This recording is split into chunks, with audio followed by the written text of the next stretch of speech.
Everyone it. must thoroughly understand and explain to their surroundings that take it a little up a little bit. Yeah. Oh, okay.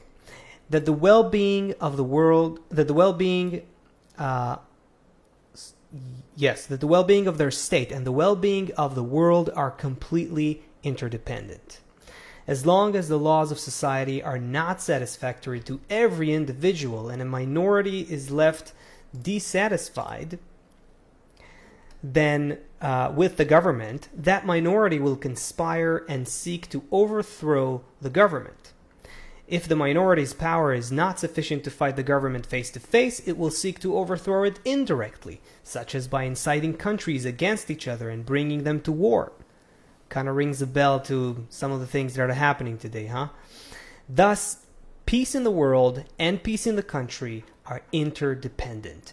Hence, we necessarily find that even the part of society which is currently satisfied with life, Bala Salam calls them the nimble and the clever, those who have it good today, still have a lot to be concerned about when it comes to the safety of their lives, since there exists tensions with those who strive to overthrow them. So essentially what I'm getting here, and tell me guys what you make of it, is that this is the law of nature that we got to take into account.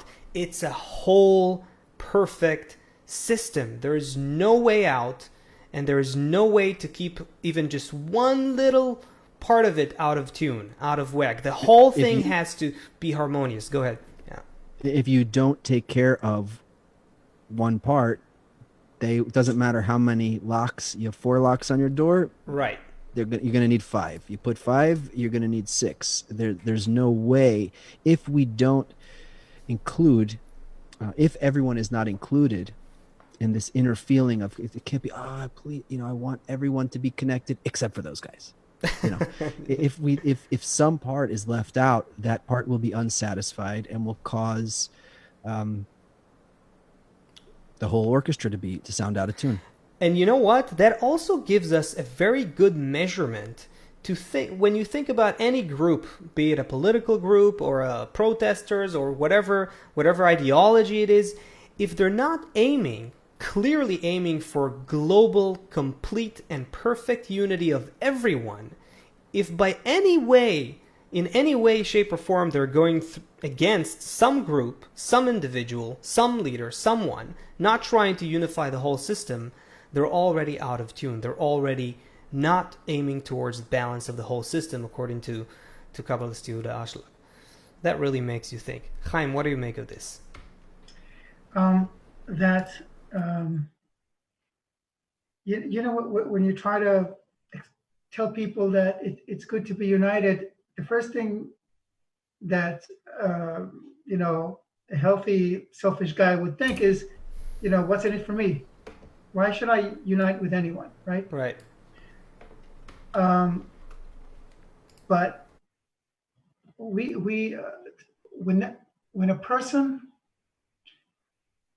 understands the benefits of unity itself, what unity gives, then he begins to want unity for what it is.